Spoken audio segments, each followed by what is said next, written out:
Welcome back to another video. আমি আবারও একটা নতুন রান্না নিয়ে চলে এসেছি।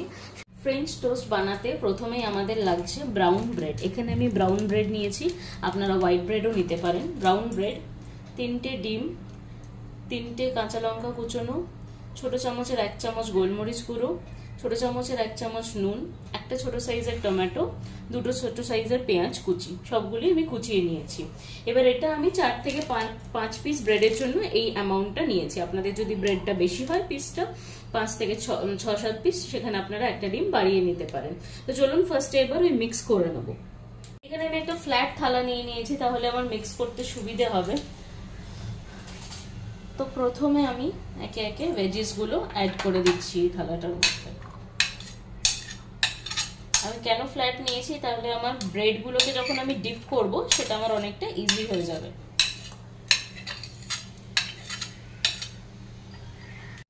নুনটা দিয়ে দিলাম, এবার আমি গোলমরিচ গুঁড়োটাও দিয়ে দিলাম। এবার আমি একে একে ডিমগুলো দিয়ে দেবো।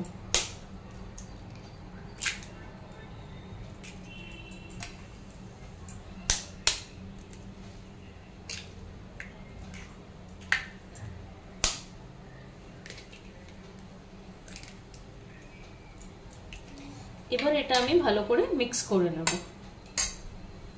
এটা আমার ভালো করে মিক্স করা হয়ে গেছে, আমি একদম ভালো মতো মিক্স করে নিয়েছি। এটাতে চাইলে আপনারা একটু দুধ দিতে পারেন, 1 চামচ মতন, 1 থেকে 2 চামচ মতন, তাহলে একটু সফট থাকে। তো আমি যেহেতু 3টে ডিম ইউজ করেছি, এখানে আমার দুধের প্রয়োজন নেই। তো এবার আমি ফ্রাই প্যানটা গরম করতে দিয়ে দেবো। ফ্রাই প্যানটা আমার গরম হয়ে গেছে, এবার আমি 1 চামচ সাদা তেল দিয়ে দিচ্ছি।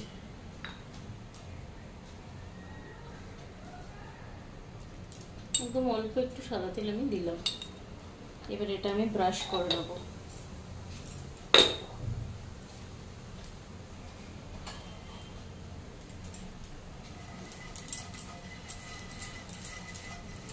এটা আমি ভালো করে ব্রাশ করে নিলাম। এবার যতক্ষণ এটা একটু গরম হচ্ছে, আমি আমার ব্রেড গুলোকে এটাতে ডিপ করব। তো ফার্স্টে আমি কি করব, একটা ব্রেড নেব, ব্রেডটাকে এরকম ভাবে হাতের সাহায্যে ডিপ করে নেব। এবার ডিপ করে নেওয়ার পর ওই ব্রেডটা আমি এই গরম যেটাতে দিয়ে দেব। তারপরে আমি যেটা করব সেটা হচ্ছে উপর থেকে এরকম ভাবে এই ডিমের ব্যাটারটা বা যেটাই গোলাটা, সেটাকে একটু ইভেনলি স্প্রেড করে দেব।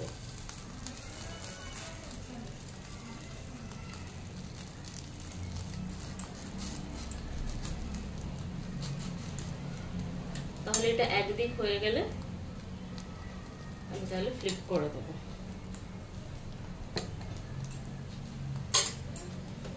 এবার এই সময় গ্যাসের ফ্লেমটা একটু কমিয়ে এই যে আরেকটা দিকে আমি ফ্লিপ করে দিলাম।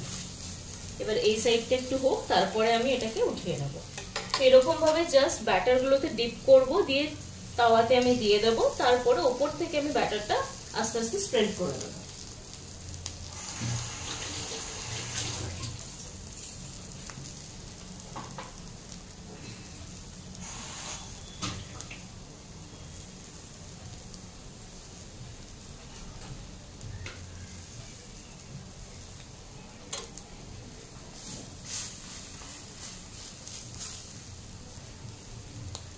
ওই দিকটা কতটা হয়েছে একবার ফ্লিপ করে দেখে নেব। দেখুন এটাও হয়ে গেছে, একটু সফট সফট থাকবে, আপনারা চাইলে আরেকটু কড়া করে নিতে পারেন, বাট এটা অটোমেটিক্যালি উঠে যাবে। তো এবার আমি একে একে সবগুলো বানিয়ে নিই, তারপরে আপনাদের দেখাচ্ছি। একটা জিনিস দেখাতে চাই, ফার্স্ট এটাতে আমি একটুখানি তেল ব্রাশ করে দিয়েছিলাম, নেক্সটটা থেকে কিন্তু আমি সেটাও করব না। দেখুন তাওয়াটা ভালো মতো গরম হয়ে গেছে। এবার আমি জাস্ট ওই ব্যাটারটাকে ব্রেডটাকে দিয়ে দেবো। ফার্স্টে ব্যাটারে একটু ডিপ করে নিচ্ছি, সেম ভাবে ডিপ করে নেওয়ার পর আমি ওটাকে দিয়ে দিচ্ছি। আমি দিয়ে দিলাম। এবার উপর থেকে যেভাবে ব্যাটারটা স্প্রেড করি সেটা করে দেবো। দেখুন এটাও কিন্তু দুদিক কুক হয়ে গেছে, ভালো মতো উঠে যাচ্ছে উইদাউট অয়েল। তো একটাতেই অয়েল দেওয়ার পরে পরের গুলো থেকে যদি একটু ভালো করে গরম করে নেওয়া যায়, তাহলে অটোমেটিক্যালি ব্রেড আছে যেহেতু ডিম আছে, অটোমেটিক্যালি উঠে যাবে, এটা প্রবলেম হবে না। তো আমি এবার একে একে সবগুলো বানিয়ে নিই, তারপর আপনাদের দেখাচ্ছি। তো দেখুন আমাদের ফ্রেঞ্চ টোস্ট একদম রেডি। এটাকে আপনারা কেচাপের সাথে সার্ভ করুন, খুব ভালো লাগবে। এখানে আমি 5টা বানিয়েছি, 3টে ডিমের জন্য 5টা এনাফ। আর একটু থেকে গেছিল, সেটা আমি অমলেট মতো করে নিয়েছি। একটা পাউরুটি হতো না, আবার একটু বেঁচেও গেছিল। তো আপনারা সেক্ষেত্রে 6 থেকে 7টা করতে গেলে 4টে ডিম নিয়ে নেবেন, সেটা এনাফ। বা একটু দুধ অ্যাড করলেও সেটা হয়ে যেত। তো আমাদের এই ফ্রেঞ্চ টোস্ট একদম রেডি। এটা আপনারা গরম গরম এনজয় করুন। আপনারা তাহলে দেখলেন আমি রান্নাটা কিভাবে বানালাম। আপনারাও বাড়িতে এইভাবে ট্রাই করবেন, আর আমাকে অবশ্যই কমেন্ট করে জানাবেন আপনাদের কেমন লাগলো। আর আমার চ্যানেলটাকে লাইক করবেন, শেয়ার করবেন, সাবস্ক্রাইব করবেন, আর রিলেটিভস আর ফ্রেন্ডসের মধ্যে অনেক বেশি শেয়ার করে দেবেন। সবাই খুব ভালো থাকবেন, সুস্থ থাকবেন। Bye bye.